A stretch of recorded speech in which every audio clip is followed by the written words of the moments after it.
매년 수십만 명의 한국인이 설레는 마음으로 비행기에 오릅니다. 에메랄드빛 바다, 야자수, 여유로운 휴양지, 바로 오키나와죠. 그런데 말입니다. 이 아름다운 섬의 새하얀 모래 밑에 무엇이 묻혀 있는지 아십니까? 한때 500년을 이어온 엄연한 독립국이었고 어느 날 갑자기 나라를 빼앗긴 사람들이 살던 땅이거든요. 심지어 태평양 전쟁 말기엔 자국 군대가 주민들에게 수류탄을 쥐어주며 가족끼리 서로를 죽이게 만든 곳. 13명이 이유도 모른 채 쓰러졌고 지금도 이들은 스스로를 일본인이 아닌 우치나추라 부릅니다. 오늘 그 감춰진 비극을 파헤쳐 보겠습니다.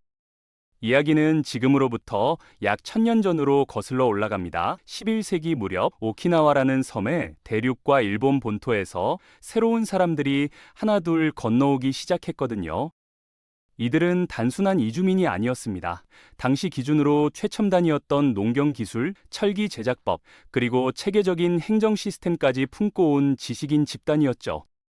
섬 곳곳에 흩어져 있던 작은 부족들은 이들을 중심으로 빠르게 뭉치기 시작했고 각지의 실력자들이 성을 쌓고 영주로 성장해 갔습니다.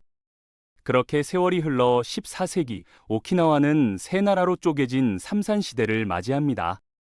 북쪽엔 북산, 가운데엔 중산, 남쪽엔 남산, 마치 우리 삼국시대처럼 치열하게 다투던 이들의 싸움은 1420년 중산의 승리로 막을 내렸고 드디어 류큐 왕국이라는 통일국가가 탄생했죠. 그런데 이 류큐 왕국, 단순히 조그만 섬나라로 봐선 큰일 납니다. 지도를 한번 펼쳐보세요. 중국, 조선, 일본, 그리고 동남아시아까지 이 모든 지역을 잇는 바닷길 한가운데 딱 자리 잡고 있거든요. 요즘으로 치면 글로벌 물류 허브, 인천공항 같은 위치인 셈이죠. 류큐인들은 이 지리적 축복을 놓치지 않고 배를 띄우기 시작했습니다. 결정적인 기회는 중국 명나라가 제공했어요. 당시 명나라는 개인 무역을 법으로 금지하는 해금 정책을 펼쳤는데 딱 하나 예외가 있었거든요. 바로 조공국들과의 공식 교역. 류큐는 이 틈을 파고들어 명나라의 최측근 조공국이 되었고 사실상 동아시아 국제 무역을 독점하다시피 했습니다. 후추, 도자기, 비단이 류큐의 나하 항구를 거쳐 세상으로 뻗어나갔죠. 그야말로 황금기, 500년 번영의 서막이었습니다. 하지만 영원한 황금기란 없는 법이죠. 17세기 초반 바다 건너 일본에선 어마어마한 지각 변동이 일어나고 있었거든요. 임진왜란이 막을 내리고 도쿠가와 이에야스가 최종 승자로 떠오르면서 에도 막부라는 새로운 권력이 등장한 겁니다. 문제는 이 과정에서 줄을 잘못 선 번들이 있었다는 거예요. 대표적인 곳이 바로 규슈 남쪽의 사스마 번이었습니다. 사스마 번주 입장에선 피가 거꾸로 솟을 일이었죠. 전쟁에서 진 것도 아닌데 영지는 깎이고 빚은 산더미처럼 쌓여가고 당장 가신들 녹봉줄 돈도 빠듯한 지경이었거든요. 이때 이들의 눈에 띈 것이 바로 바다 건너 류큐였습니다. 저 녀석들은 무역으로 떼돈을 벌고 있다는데 우리가 가서 뺏어오면 되지 않나? 그리고 1609년 사스마번은 정말로 실행에 옮깁니다. 전국시대와 임진왜란을 거치며 단련된 일본 최정예 사무라이들이 평화롭게 장사만 하던 류큐 왕국에 들이닥친 거죠. 결과는 뻔했습니다. 3,000명의 사스마 군대 앞에 류큐는 속절없이 무릎을 꿇었어요. 그런데 여기서 사스마번이 아주 교활한 계산을 합니다. 류큐를 완전히 집어삼키면 당장 명나라가 가만히 있지 않을 거거든요. 명나라는 여전히 동아시아 최강국이었으니까요. 그래서 이들이 선택한 방법이 바로 이중조공이라는 희한한 시스템이었습니다. 겉으론 류큐가 여전히 독립국인 척 명나라에 조공을 계속 바치게 하되 뒤로는 사스마번이 실질적으로 모든 걸 통제하는 구조였죠. 류큐인들의 고통은 이때부터 본격적으로 시작됐습니다. 사스마는 류큐의 사탕수수 재배를 강요하고 설탕을 헐값에 빼앗아 갔어요. 주민들은 자기 땅에서 자기가 만든 설탕 한 숟갈도 마음대로 먹지 못했습니다. 에도 막부는 이 수탈을 뻔히 알면서도 눈을 감았죠. 결국 돈이 되니까요.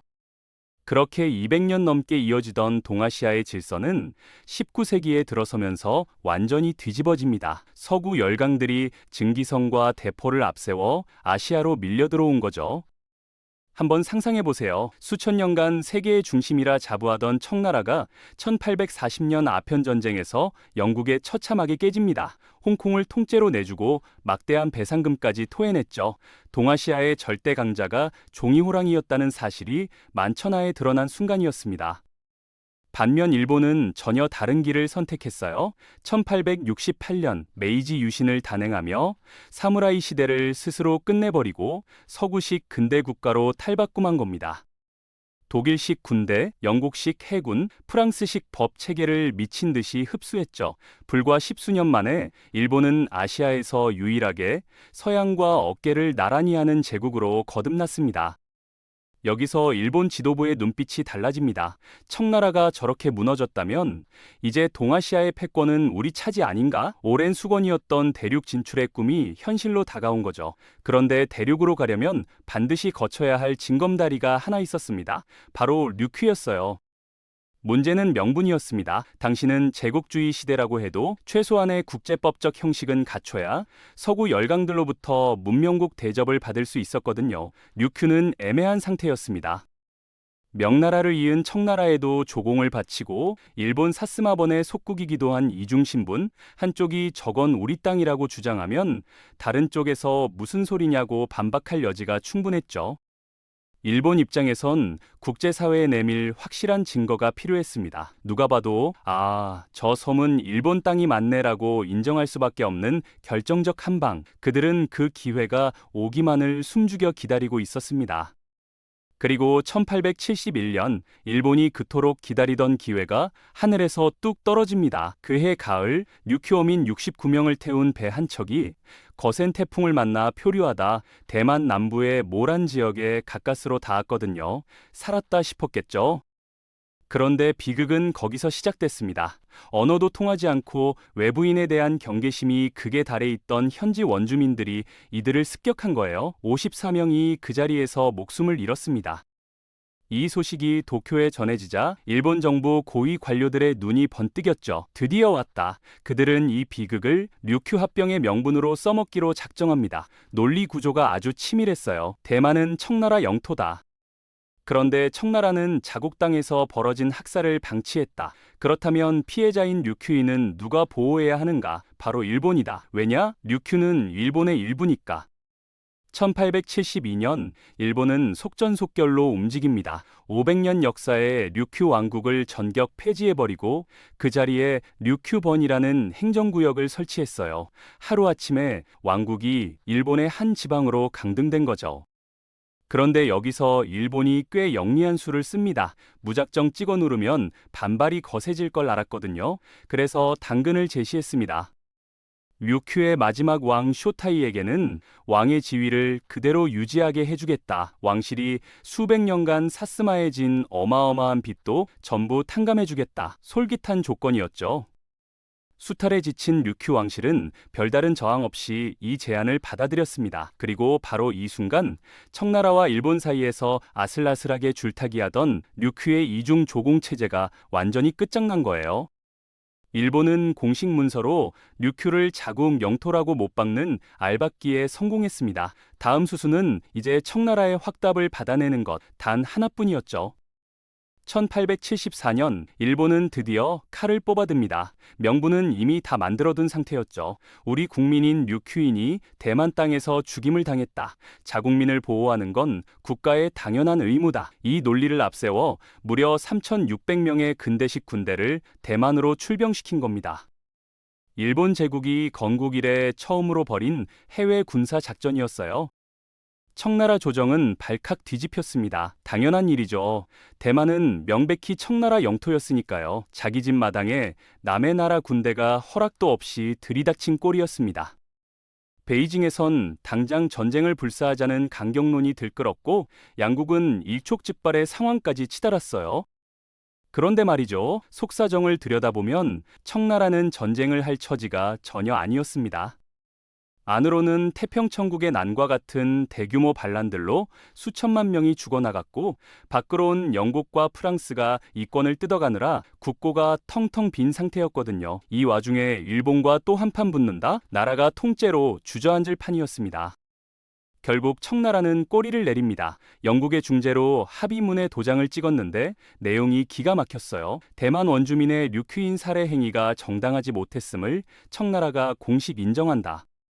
그리고 일본의 출병은 자국민 보호를 위한 정당한 조치였으므로 50만 양의 배상금을 지급한다. 이게 무슨 뜻이겠습니까? 청나라 스스로 류큐인은 일본인이 맞다고 국제사회에 증명해준 꼴이 된 거예요. 일본은 쾌재를 불렀습니다. 완벽한 명분을 손에 쥐었으니 더 이상 눈치 볼 필요가 없었죠.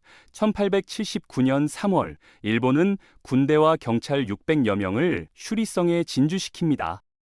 마지막 왕 쇼타이는 눈물을 머금고 도쿄로 끌려갔고 류큐버는 오키나와 현이라는 이름으로 완전히 개편됐어요. 450년간 푸른 바다 위에서 찬란하게 빛났던 류큐 왕국은 그렇게 역사의 뒤안길로 영영 사라지고 말았습니다. 나라가 사라진 뒤 오키나와 사람들의 일상은 180도 뒤바뀝니다. 가장 먼저 파고든 건 이데올로기였어요. 일본 본토인들은 오키나와인들을 같은 국민으로 보지 않았거든요. 피부색이 조금 더 짙고 말투가 다르고 풍습이 낯설다는 이유만으로 미개한 야만인이라는 딱지를 붙여버린 겁니다. 도쿄의 지식인들조차 오키나와를 일본 안의 식민지라고 공공연히 불렀을 정도였죠. 문제의 핵심은 교육이었습니다. 일본은 오키나와 전역에 학교를 세우고 황국 식민화 교육을 밀어붙였어요. 아이들 머릿속에서 류큐인이라는 정체성을 통째로 지워버리고 그 자리에 일본 천황의 식민을 이식하겠다는 거였죠. 이를 위해 학교에선 기상천외한 도구 하나가 등장합니다. 바로 방언패예요. 한번 상상해 보세요. 8살짜리 오키나와 소년이 쉬는 시간에 친구와 무심코 류큐말로 몇 마디 주고받습니다.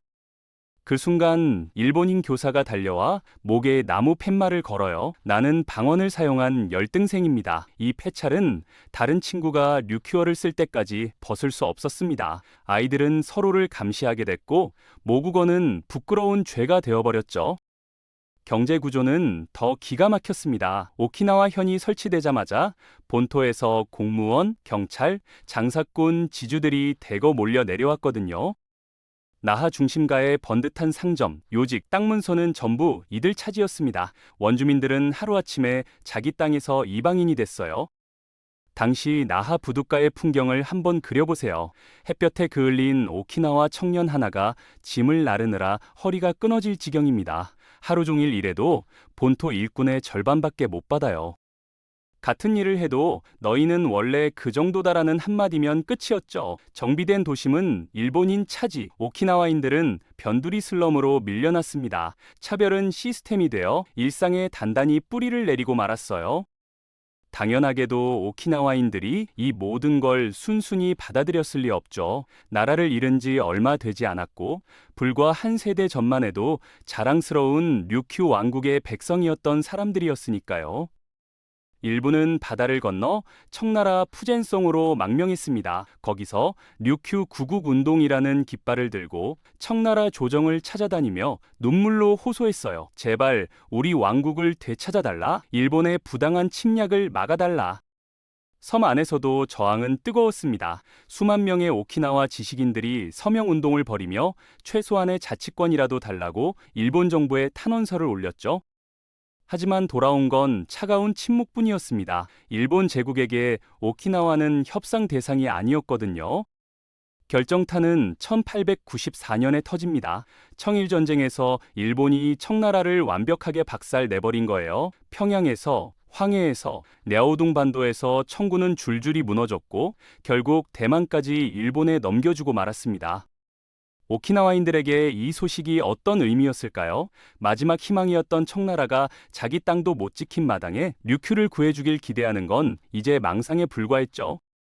시간은 더 잔인한 변화를 만들어냅니다. 일제 치하가 60년을 넘기면서 일본어만 쓰고 일본 교과서로 공부한 새로운 세대가 자라난 거예요. 이 아이들의 머릿속엔 류큐 왕국의 기억이 없었습니다. 천황폐하에게 충성을 맹세하는 것이 당연한 일상이 되었죠. 더 가슴 아픈 건 그 다음이었습니다. 본토인의 멸시와 차별이 너무 지독했거든요. 취업 면접에서 오키나와 출신이라는 이유로 떨어지고 결혼 상대의 집안에서 퇴짜를 맞는 일이 비일비재했어요. 그래서 일부 주민들은 스스로 선택합니다. 내가 류큐인이라서 당하는 거라면 차라리 더 완벽한 일본인이 되자. 집에서도 류큐어를 금지하고 아이 이름을 일본식으로 바꾸고 전통 의상을 태워버렸죠. 살아남기 위해 자기 자신을 지워야 했던 슬픈 동화운동. 이것이 식민지 지배의 가장 무서운 얼굴이었습니다. 청일전쟁 승리의 맛을 들인 일본의 식욕은 이제 걷잡을 수 없을 지경이 됩니다. 러일 전쟁에서 러시아까지 꺾더니 한반도를 집어삼키고 만주를 삼키고 중국 본토로 밀고 들어갔죠. 동남아시아까지 손을 뻗치던 이들은 1941년 12월 결국 해서는 안 될 도박을 벌입니다. 하와이 진주만의 미군 기지를 기습한 거예요. 인구, 자원, 산업, 생산력 모든 면에서 몇 배나 거대한 미국을 상대로 전쟁을 시작해버린 겁니다. 초반 기세는 무서웠지만 거대한 공룡이 잠에서 깨어나자 판세는 뒤집혔습니다. 미드웨이에서 일본 해군이 박살나고 태평양의 섬들이 하나둘씩 미군 손에 떨어졌어요. 1945년 봄이 되자 미군 함대의 검은 그림자가 드디어 오키나와 앞바다에 나타났습니다. 도쿄의 일본군 수뇌부는 이미 계산을 끝낸 상태였어요. 오키나와는 지킬 수 없다. 하지만 여기서 미군을 최대한 오래 붙잡아둬야 본토를 방어할 시간을 번다. 그러니까 오키나와를 고기방패로 쓰겠다는 냉혹한 결정이었죠. 여기서 일본의 본색이 드러납니다. 섬에 살던 일본 본토 출신 8만 명은 군 수송선에 태워 안전하게 규슈로 빼돌렸거든요. 학자도 관료도 사업가도 짐을 싸서 떠났습니다. 그런데 오키나와 원주민들은요, 아무 말도 해주지 않았어요. 피난 정보도 없고 배편도 없었죠. 그저 천황 폐하를 위해 섬을 지키라는 명령만 떨어졌습니다. 곧이어 10만 명이 넘는 일본군이 오키나와로 쏟아져 들어옵니다. 이들은 요새를 만든답시고 주민들의 집을 마음대로 차지했어요. 대대로 조상이 살던 집에서 노인이 지팡이를 짚은 채 쫓겨나고 아이를 업은 여인이 보따리 하나 들고 산으로 숨어야 했습니다. 농사짓던 밭은 참호가 되고 학교는 지휘소로 바뀌고 마을 전체가 군사시설로 변해버렸죠. 미군 한 포가 불을 뿜기도 전에 오키나와 사람들의 삶은 자국 군대에 의해 먼저 짓밟히고 있었던 겁니다. 더 끔찍한 지옥은 이제부터 시작이었어요.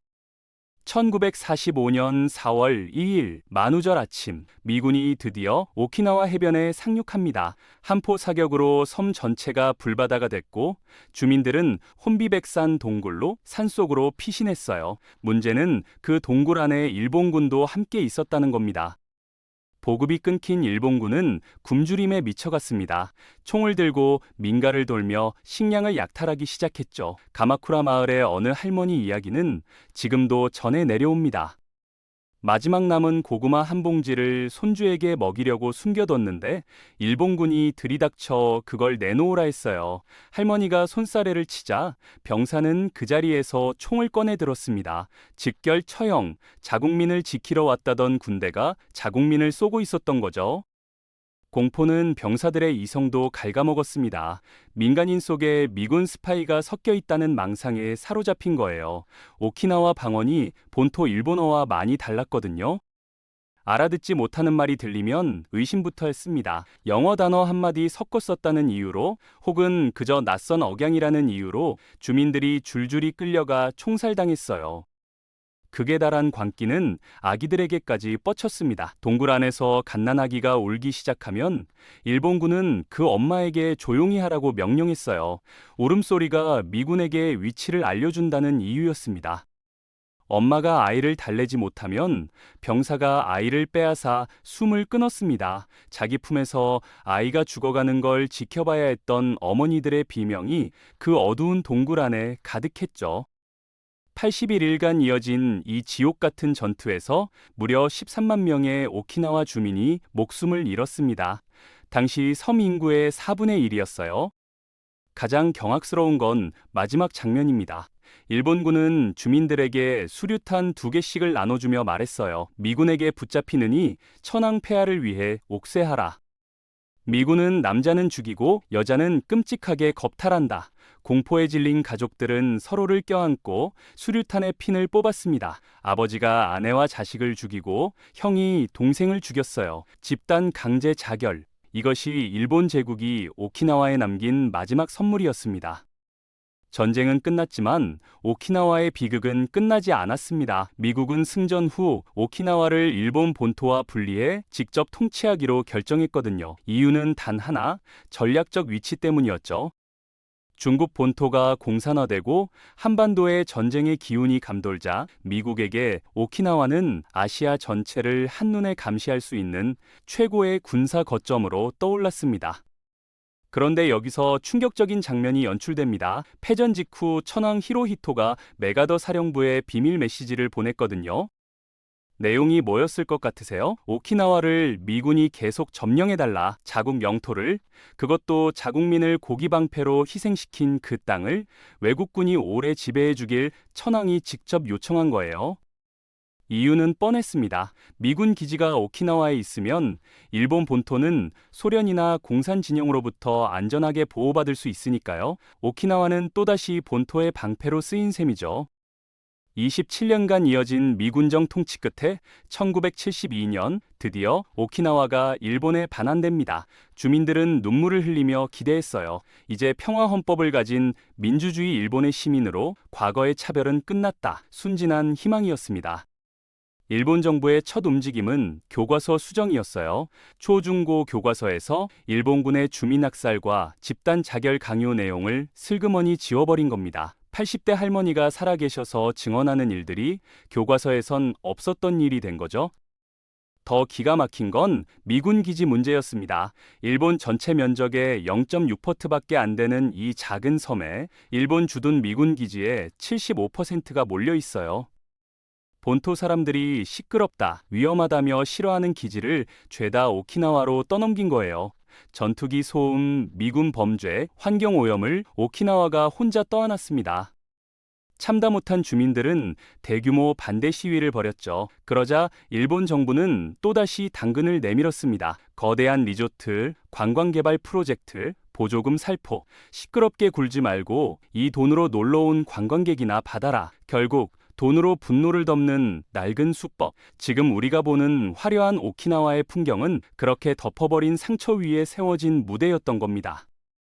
결국 오키나와의 이야기는 한 섬의 비극으로 끝나지 않습니다. 강대국의 틈바구니에 낀 약소국이 어떤 운명을 겪는지 보여주는 잔혹한 교과서예요. 류큐인들의 평화는 늘 남의 편의에 의해 짓밟혔습니다.